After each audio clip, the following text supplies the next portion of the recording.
जय हिंद। मैं doctor Sapna Agarwal from I big wonder. Foundational literacy और न्यूमरेसी क्या है, इसके बारे में आप जानना चाह रहे होंगे, क्योंकि निपुण भारत के अंदर इसको सीबीएसई द्वारा लॉन्च कर दिया गया और खाली सीबीएसई के नहीं, विभिन्न बोर्ड्स के अंदर। तो आज मैं अपने वीडियो के अंदर बहुत डिटेल में आपको बताने वाली हूँ कि FLN foundational literacy and numeracy क्या है, निपुण क्या है, कैसे हम इसको अपनी क्लासेस के अंदर अप्लाई करेंगे, कौन सी क्लास से लेकर कहाँ तक होगा, किस साल तक इसको टारगेट करना है, असेसमेंट्स कैसे करेंगे और इसका इम्पैक्ट और तैयारी क्या है। इसको जानने के लिए आप मेरे साथ लास्ट तक जुड़ें, मेरे वीडियो को लाइक कर लें, चैनल को सब्सक्राइब कर लें और उसके बाद इसको ज़रूर सबके साथ शेयर करें, क्योंकि नेशनल पॉलिसी ऑफ एजुकेशन का 1 साल पूरा होने के बाद इम्प्लीमेंटेशन अब लागू हो गया है। तो सबसे पहले बात करते हैं निपुण इंडिया। निपुण इंडिया NIPUN क्या है? National initiative for proficiency in reading and understanding and numeracy. इस पूरे सेंटेंस ने एक्रोनिम के अंदर ना पूरा का पूरा पार्ट समझा दिया है हमको। सिंपल सा बात है कि इनिशिएटिव लिया जा रहा है भारतवर्ष में, जिसमें हमारे प्रधानमंत्री नरेंद्र मोदी जी ने भी ये कहा कि कम से कम 2025, 26 या 27 तक, टारगेट 2027 से 26-27 है, कक्षा 3 में जो बच्चा पढ़ रहा है उसको कम से कम 30 से 35 शब्दों का वाक्य पढ़ना आना चाहिए। पर ये कैसे होगा? तो बाल वाटिका से लेकर कक्षा 3 तक ये पूरी की पूरी प्रक्रिया होने वाली है। तो चलिए इस प्रक्रिया को समझ लेते हैं। NEP 2020 हमसे कह रहा है कि स्टूडेंट लर्निंग आउटकम्स को हमें FLN के थ्रू निकालना है। देखिए FLN याद रखें, फाउंडेशनल लिटरेसी एंड न्यूमरेसी की हम बात कर रहे हैं। इसका मतलब हर छात्र को उसकी एबिलिटी ऑफ रीडिंग, उसको मीनिंग समझने के साथ कॉम्प्रिहेंशन समझ में आना चाहिए, उसको क्लियर उसका मीनिंग समझ में आना चाहिए, राइटिंग समझ में आनी चाहिए और उसकी एक बेसिक लाइफ स्किल्स भी उसकी क्लियर होनी चाहिए। FLN क्या है? सबसे पहले लिटरेसी की बात आपके साथ करती हूँ। तो इसके अंदर कुछ अलग अलग छोटी छोटी चीज़ें हैं। ओरल लैंग्वेज डेवलपमेंट, डिकोडिंग क्या चीज़ होगी इसके अंदर, सिंबल्स और साउंड्स, उसको अक्षर का हिंदी या इंग्लिश भाषा की बात हो रही है, यहाँ पर मीडियम की बात नहीं हो रही है। रीडिंग बच्चे को आनी चाहिए, फ्लुएंसी ऑफ रीडिंग, रीडिंग का कॉम्प्रिहेंशन मायने समझ में आनी चाहिए और फिर लिखने आना चाहिए। एक बहुत सरल सा एग्जांपल देती हूँ आपको। कोई बच्चा आराम से पढ़े, एक खेत में कद्दू था, और एक बच्चा पढ़े एक खेत। आप देख रहे हैं डिफरेंस। अगर चैलेंज ऑफ रीडिंग आ रहा है तो चैलेंज ऑफ अंडरस्टैंडिंग होगा। ये मिशन क्यों स्टार्ट करा गया? माना जा रहा है कि जिस बच्चे की रीडिंग अच्छी नहीं होगी वो निश्चित तौर पर बड़े होकर पढ़ाई से उसका मन उचट जाएगा और ड्रॉप आउट रेट बढ़ जाएगा। और ऐसे हमारे देश में काफी वर्षों से हो रहा है। स्ट्रगल ऑफ अंडरस्टैंडिंग, उसको समझ नहीं आ रही है। यहीं पर बात आ जाती है मल्टीलिंगुअलिज्म की। तो कौन सी भाषा या मीडियम ज्यादा प्रभावकारी होगा?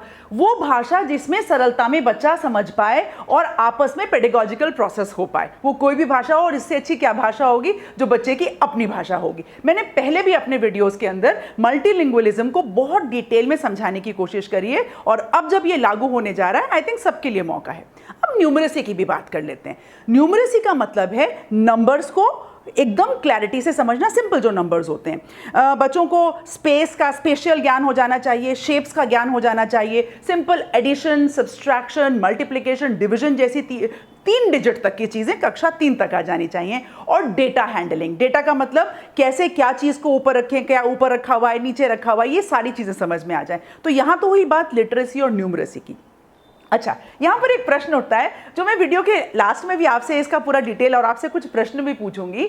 आपसे एक सवाल पूछती हूँ कि आपको क्या लगता है कि देश की इकोनॉमी में कौन ज़्यादा योगदान देते हैं? जो बच्चे किंडरगार्टन में पढ़ते हैं वो योगदान देते हैं, या जो बच्चे हायर एजुकेशन में पढ़ते हैं वो योगदान देते हैं? चलिए आपका उत्तर जो भी है आप डालिए। इस प्रश्न का उत्तर की चर्चा मैं अभी थोड़े से आगे आपके साथ अपने वीडियो के अंदर करती हूँ। बहुत ही गहन सवाल है। अच्छा, इसका ऑब्जेक्टिव क्या है? ये जो FLN लाया गया है निपुण भारत द्वारा, यहाँ पर है इंक्लूसिव क्लासरूम, माने हर बच्चे को पढ़ने का हक है।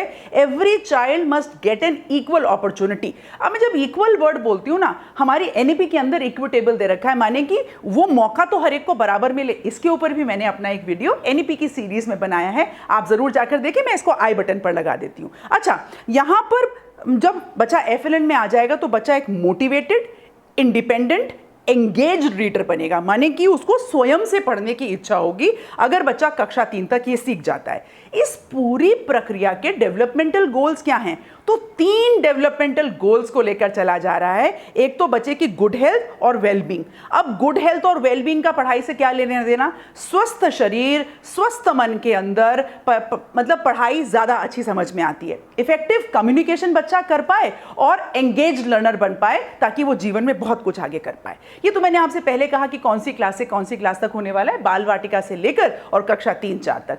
निष्ठा की तैयारी एनसीईआरटी कर रही है और अगले ही महीने निष्ठा हमारे बीच में लॉन्च हो जाएगा। ये सारी की सारी बात अधूरी रह जाएगी अगर मैं असेसमेंट्स के ऊपर बातचीत नहीं करूंगी।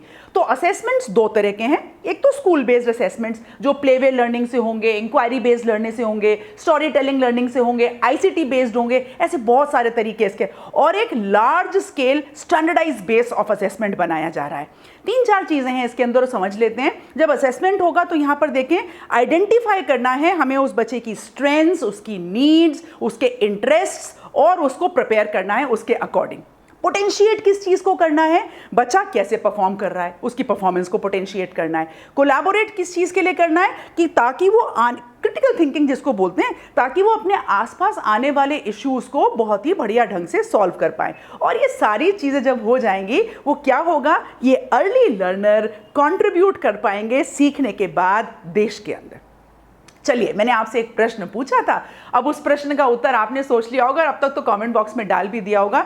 देखिए, हायर एजुकेशन में तभी कोई इकोनॉमी में कंट्रीब्यूट कर पाएगा जब उसकी प्रिलिमिनरी लर्निंग अच्छी होंगी, प्रेपरेटरी लर्निंग अच्छी होंगी। अदरवाइज इतने सारे ड्रॉप डाउन्स अलग अलग लेवल पे हो जाएंगे। तो इसका मतलब है there is a high potential and high need to invest in our ECC and pre-primary learning education system।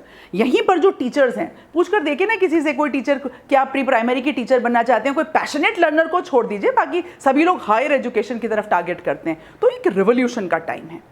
मैं आपके साथ साथ हमारी सरकार से भी एक सवाल भी पूछना चाहूंगी और उनको एक विचारधारा भी देना चाहूंगी कि it is high time that we start recognising our kindergarten teachers जो ये फाउंडेशन बना रहे हैं। किसी भी चीज की नींव अगर कच्ची रह जाएगी तो इमारत बिल्कुल भी पक्की नहीं खड़ी होगी।